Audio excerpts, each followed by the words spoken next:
现在不止超高楼，一些公寓比较低楼层的，假设如果你像场地是安全的话，遇到浓烟关门，然后就地避难，然后打119，消防人员会报你的所在位置，然后让消防员进去把你带出来。从市长上任到现在，总共花费了9亿多，相关的救灾车辆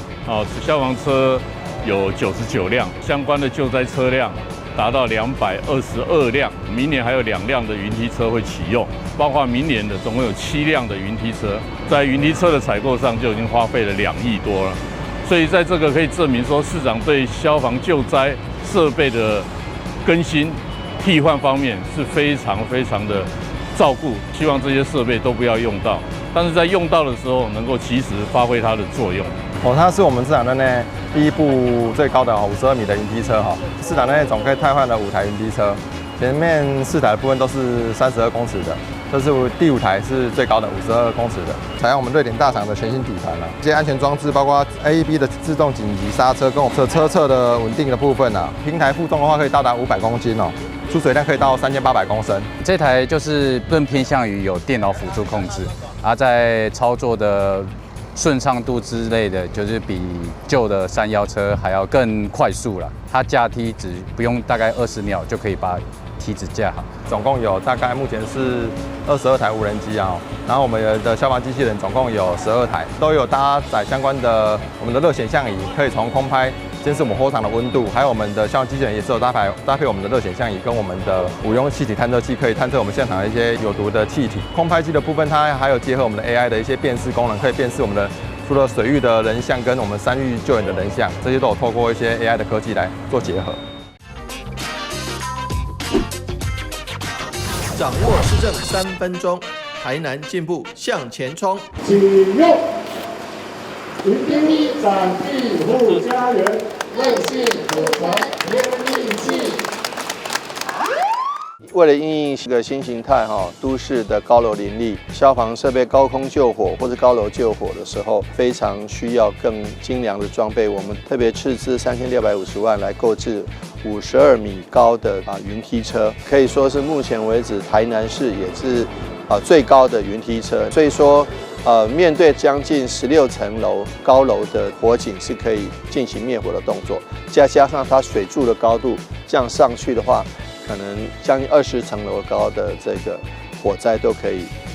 应付。所以呢，我们还是呼吁市民朋友们要做好消防意识，要用防火的材料，在家中或室内不要放这个易燃的物品。平常在家中烹煮食物的时候，要特别注意用火。有好的装备，有好的训练精良的人员，但是我们希望这个民众要有消防意识，这才是保障自身安全、生命财产安全的最大的保障。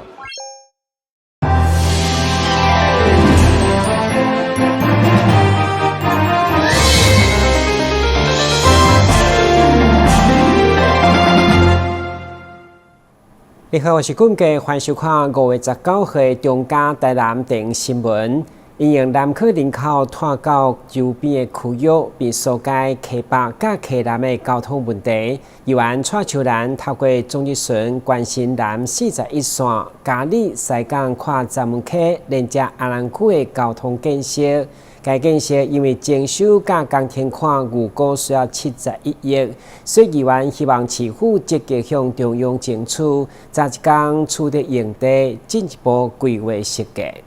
议员蔡秋兰针对嘉义区南41线甲伫安南区的交通路网，首先提出关心。伊指出，地方5万真久的南41线建设案预算高达71亿，如果加上跨港大桥的40亿，总经费高达110亿以上。希望市府会用个加紧脚步。对此，工务局代理局长王建雄回应：南41线目前都市计划变更甲着道路的设计正咧同步进行当中。至于乌桥中路的跨港大桥，目前嘛由国土署来办理设计，市府会先来编预算进行土地取得。即摆卡着咱征收甲甲征收款，甲咱所有的计划。你爱伫咱征收款甲工程款，对啊，就是因为工程款，就是爱中国土署迄边看伊要准偌济啦，是毋逐年拢有，逐年拢到位。咱市府爱编列预算配额款呐。咱配额款。无法度编列就无法度加迄个补助款，对啊，所以一定要编列啊。70亿的配额款，安尼你看爱偌济啊，市长？那个不好意思说，这个钱哦，不是说一次就编到70亿那个百分比，就是要看，因为它有些是，它这个是要逐年编列的哈，这跟预做报告逐年编一定会把这个案子做起来。另外，有关沿海地区，因为有渔民将一块破碎的庄仔甲铺伫个渔温的堤岸，结果被连续来处罚。对此，议员嘛为渔民来请命，建议市府应该拟定管理的办法，只要认定唔是事业的废弃物，就袂违反废弃物的清理法。不过，市府认为暂缓执行的部分，并无一定是合法。对着渔民来讲，长期一定要守法，而且庄仔甲嘛一定要破碎，袂用随便乱弹，污染着环境。台南新闻林根杨顺怀采访报道。台南市中西区的莱雅大楼因为地动结构严重受损，被列为危险大楼，需要拆除。对此，议员柯志春伫总咨询关心整个拆除的工期。对此，市府干务局回应，预计7月份会对顶楼向下层来拆，预计今年底进行完成。拆除作业进前先进行传统科仪，希望施工期间一切平安。台南中西区莱雅大楼2025年初地动了后，防列做危险建筑。市府干部局甲住户经过多次协调，4月份正式展开拆除作业。现在是目前是要把里面的那个废弃物，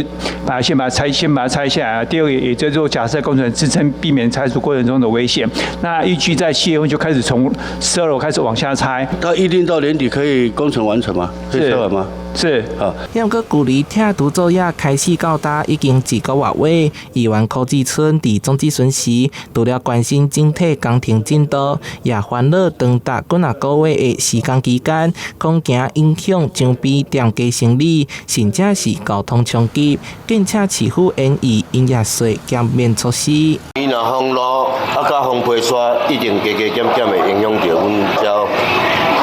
附近做生意的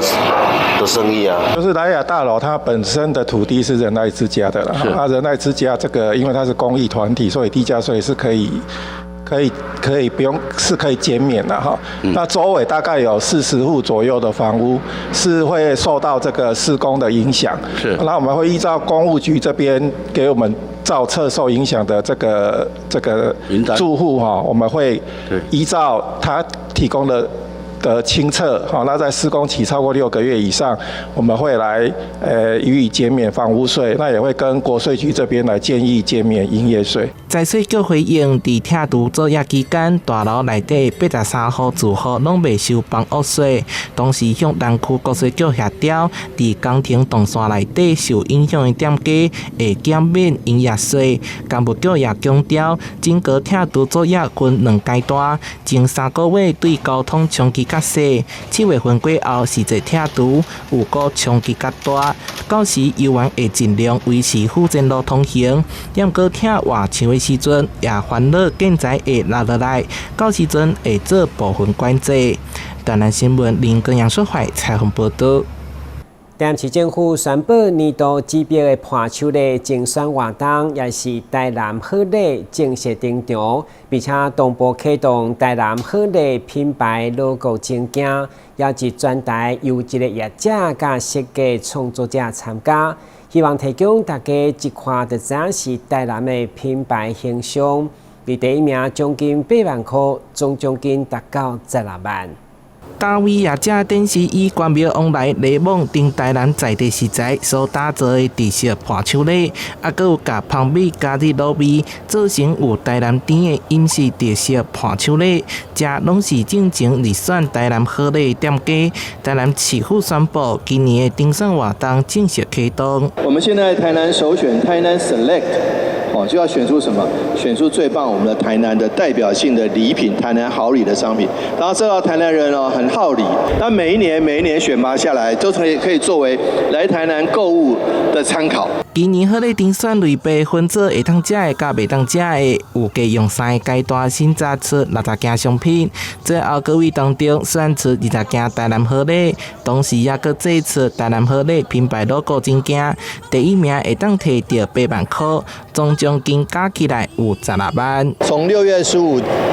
截止征件，一直到7月15， 7月中的时候就会公布结果。所以即日起，欢迎大家来我们台南市政府经发局的网站去看怎么样甄选，要准备哪些文件，准备哪些实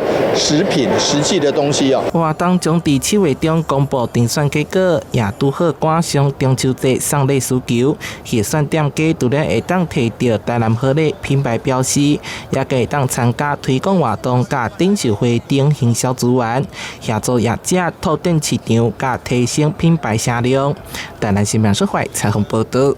其中委托日前选团参加2026年新加坡国际食品展，第4天的展期吸引真侪新加坡、马来西亚等国际买主，而且展览期间累积845组的募约洽谈，现场接单金额大约新台币3.5亿，嘛互成果再创新高，展现台南农产外销的竞争力。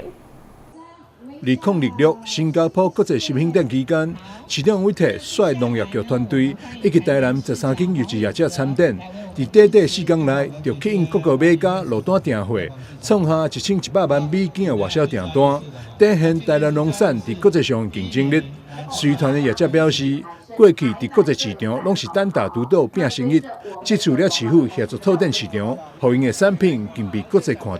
去到新加坡之前我们都是自己独立参展。那这几年那台南市政府带着我们带着我们的这些业者去到新加坡，那事前都会跟着我们新加坡当地的一些我们的通路商，还有我们的一些超市。来一起来跟着我们这些业者来做一些交流跟洽谈。那所以我想，有市政府的这样的一个协助，让我们在这样的一个环境之下，让我们的业者可以让我们的产品更有说话的余地。这个品牌美优先生刚成立不到1年的时间了，那这次很荣幸跟着4、5团队到新加坡参展。那这次我们第1次参展，那一开始是纯粹抱着学习的心态去参加这个活动，这个展览。不过想不到确实还有一些不错的成绩收回来，那这很感谢市政府。那后续的话也会跟着市政府脚步那带着我们这个刚新成立的我们相信小菜鸟来带着我们继续往前走。以前市长还未带恁过的时阵大家拢差不多单打独斗，摕一家批箱，换落去做生意。这个部分说实在也非常的辛苦了主方跟就市长进行了后呢，他也非常重视说我们台南是一个团队处理最后市长带出来了，就是一个我们台南是一个团队的力量。另外一点就是讲，让市场出去会当做你品质方面这个保证。这次展览中，以水果加工品、冷冻水产、番薯加工品以及休闲食品上受到买家青睐，显示台南不仅拥有优质农业原料，更逐步朝向高附加价值产品发展。市府指出，未来将会持续透过参与国际食品展、甲市场交流，协助业者掌握全球的趋势，扩大海外布局，让更多台南物产行向国际。台南新闻张伟忠采访报道。旅游景点、私房秘境拢底家，特色美食乐力哉，生活时事抢先报，中嘉新闻周报，深耕在地，放眼全国，掌握最新地方资讯。每周6下午1点，就在高雄都会台。现代人愈来愈重视养生保健，随着保元气的低基金成为真好的选择之一。对此，台南在地农业开发建设特别转投资低基金的产业，希望将健康照顾更较侪家庭。历届实体门市伫一段时间的营运以后，5月17号正式开幕，包括立委陈天辉甲真侪位议员拢亲临剪彩，场面盛大热闹。在地低基金的新品牌开幕，业者为了吸睛聚气充满财运，特别邀请网红郭鬼鬼来担任主持，炒热气氛。现场除了在地乡亲的观礼，包括立委陈亭妃，多位议员不分党派都亲自现身，加上好友也动员跑车力挺，场面盛大。台南东业开发建设董事长叶国书表示，有鉴于现代养生保健风潮，也转投资低基金饮品。经过一段时间试营运，17号为安南区的实体门市正式剪彩，希望在地出发，持续拓展至市区百货等全国通路。3、2、1，起剪彩，掌声！我们的上游就是说我们的代工厂，它也很有经验，还有我们的国宴主厨，还有我们的那个生蚝玛卡那个是目前台湾没有的，生蚝精那是全部原物料都日本进口的。业者除了以低基金成为大家补充精力的日常食补，也和国宴主厨张彦成合作，独家推出生蚝精营养品。所有的产品都不计成本，相当霸气，就是希望品质优先，将健康的好东西跟大家分享，也以职人精神来抢攻市场。他觉得说我要做我就要做最好，对，那生蚝精就是我们也是用日本的生食级的反粒肺，然后跟顶级的生蚝，然后下去做一个提炼再提炼的萃取，然后去让这个产品就是说，既然它真的蛮重本的，对，真的那个原物料都是从日本空运回台的。每天行程满档的立委陈亭妃感谢业者看重在地对养生保健的需求，并进一步深耕服务，所以也特别到场，并推荐喝低基金就是元气满满的关键。基金其实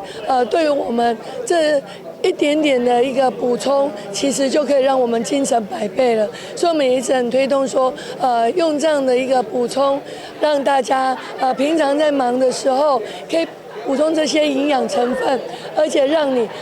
活力满满、精神满满，这才是最重要的。在网购普及的年代，开设实体店面对新品牌而言，不只是销售点，更是服务中心。所以日后也会不定期推出国宴主厨的料理品尝，或是新品见面会，强调体验经济有助于建立更深度的信任感。记者郭文吉台南报道。长期政府提出7大珍珠海岸主题游艇，整个行程的规划有山、有河、有海，生活更加丰富多元，并且同步推出珍珠海岸贺礼跳票，让大家用279块的价数，就当得到价值超过600块的内容。而且市府表示，只要报名该游艇，也有机会抽到行李箱。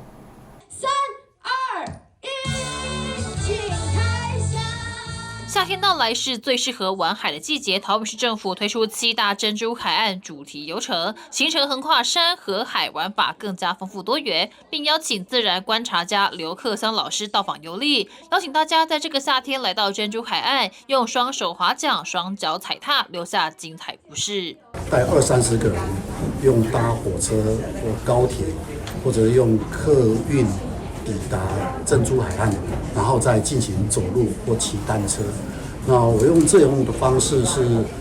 第一个我自己个人的兴趣，另外一个是因为旅行现在都尽量在朝节能减碳方式，所以我用这样的方式，也欢迎大家用这种方式来认识桃园这个海岸啊。然后如果你用骑电动单车或者走路，你可以一次把它走完的话，我觉得甚至2天1夜才能够走完，那样的话你会收获非常非常多。那我觉得也是非常适合亲子旅游。这次游程规划7大主题，除了延续去年千古石沪跟藻礁导览，还推出山海大3元挑战，可以划船感受后湖溪之美，登上59桶山，登高望远，还有超多超级好拍的重量级景点，让大家从吃喝玩乐享受珍珠海岸。我想刚才我们国内最有名的走读作家刘克湘老师，他用他亲身的体验，推荐我们珍珠海岸给我们所有乡亲朋友也好，或是我们国内的民众。那么珍珠海岸是我们桃园从北的竹围渔港到南边的永安渔港串起来一连串非常非常多的景点，包括沙丘，包括石户等等所以非常非常值得细细的品味。那么我们今天端出来的这7个套装行程呢，已经帮我们的游客们串好了，看你喜欢哪一种风味，哪一种内容的这种行程，我们7个行程里面都有适合你的兴趣的。除了跟团旅游，针对喜欢自由行的旅客，市府也结合超过30家在地深度观光体验业者，同步推出桃园珍珠海岸好礼套票，以279元的惊喜价格，就可以获得价值超过600元的超值内容。另外，我们这套票呢，基本上除了物超所值以外，还把我们精挑细选海岸沿线所有最杰出、最有特色的商家串起来。所以用这个套票呢，直接上面就有推荐，说你可以在新屋、在观音、在大园去哪些商店，有什么样特色的东西。所以我想，过去人家曾经批评桃园最不好玩，但是现在如果你到珍珠海岸体会一下，你可以发现说，现在已经完全不一样。珍珠海岸可以说是我们国内各个县市里面最具多样风味的一个海岸。这次桃园市观旅局也全新推出桃园观光大使叶淑华的全新周边淑华乐淘淘行李箱旅游好礼包，包含桃园在地农特产品以及淑华笔记本全套小卡 NFC 钥匙圈等。只要报名参加珍珠海岸主题游程，就有机会抽中。邀请大家一起来桃园旅游，感受珍珠海岸之美。记者赖伟一同报道。迈入29届土城冬花节，今年以冬花转运站作为主题，热烈登场。新北市政府表示，今年特别打造串联都会区甲客家山内登山入口，而且民众共同搭理这座充满春天甲文化气氛的转运站，享受一场都市当中的新兴调用。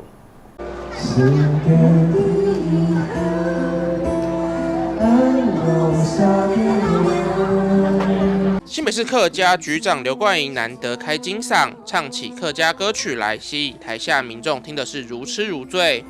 迈入第29届的土城桐花季，上周末热闹登场。今年以桐花转运站为主题，首都将主会场移至捷运海山站广场，打造串联都会与山林的城市登山口。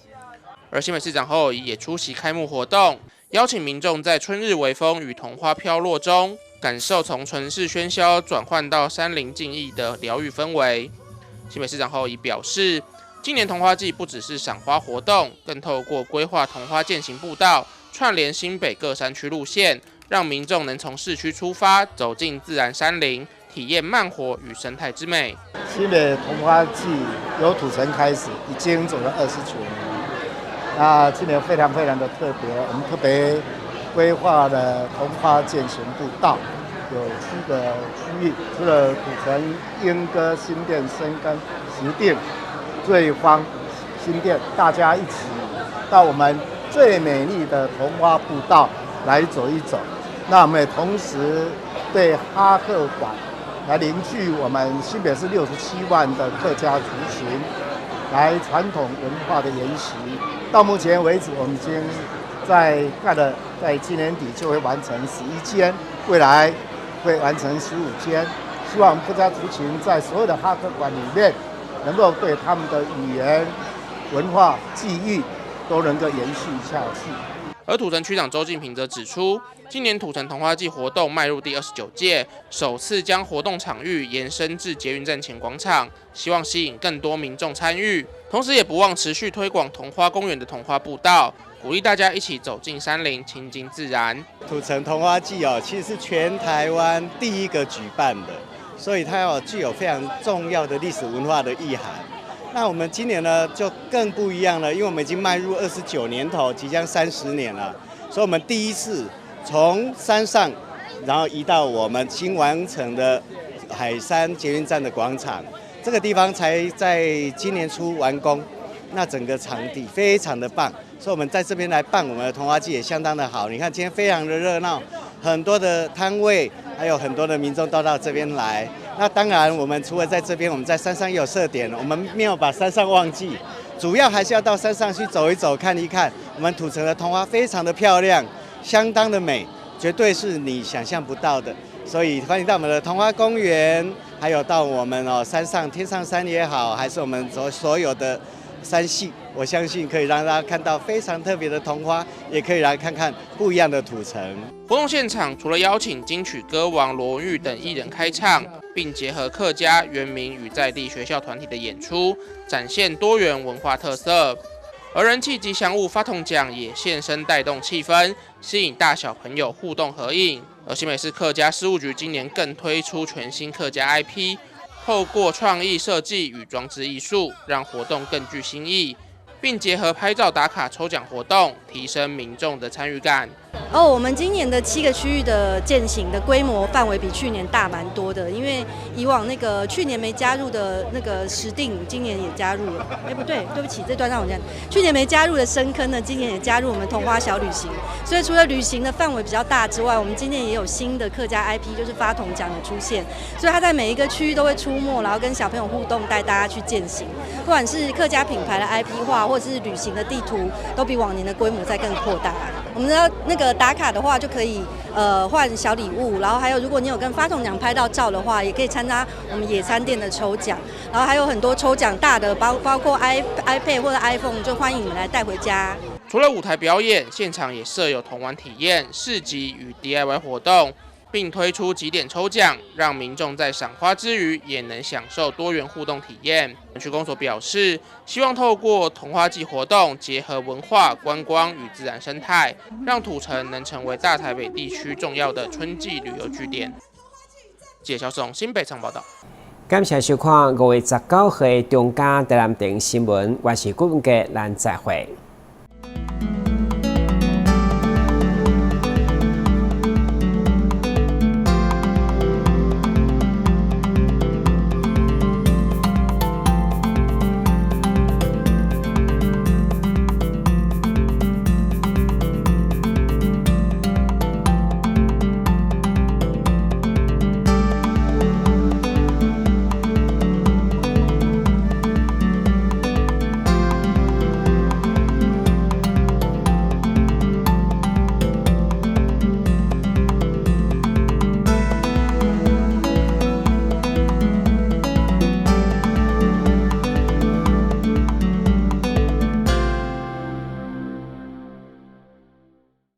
你听过只差确认吗？交通部于112年3月起，已全面要求运输业驾驶人应落实路口停让行人，并要求大客车驾驶人于路口要执行只差确认。另外，大货车驾驶人也于113年8月扩大响应转弯暂停、安全在行运动。大型车辆路口应停让，只差确认，安全有保障。浓烟是火场内的头号杀手。我们用1:1打造居家的实验屋，用2间房间来做对比的实验，一间门是开着，一间关上门。如果已经看到浓烟，关好门，等待救援才是最安全的选择。发现火灾时，当你看到浓烟了，请尽速将房门关上。1号选手出场，信心十足。挑战失败，骑车上驾训，安全不靠运。2号选手考场练习，看起来有些紧张。是过关了吗？挑战失败。骑车上驾训，安全不靠运。代考区2人组第3次报考。这次如果真没有考过，我就不要考了。我有办法。骑车上驾训，安全不靠运。现在报名还有补助哦。我不看路啊！我知道你不想假装没看见，我知道你担心自己的力量太小，但你知道那是不对的。你不必得要力气大，只要你愿意站出来，你的力量就无比巨大。公务人员依法行政，行使裁量权，做成行政处分。而民众不服时，只能提起诉讼。行政诉讼调解心智，让人民有其他选择来解决纷争。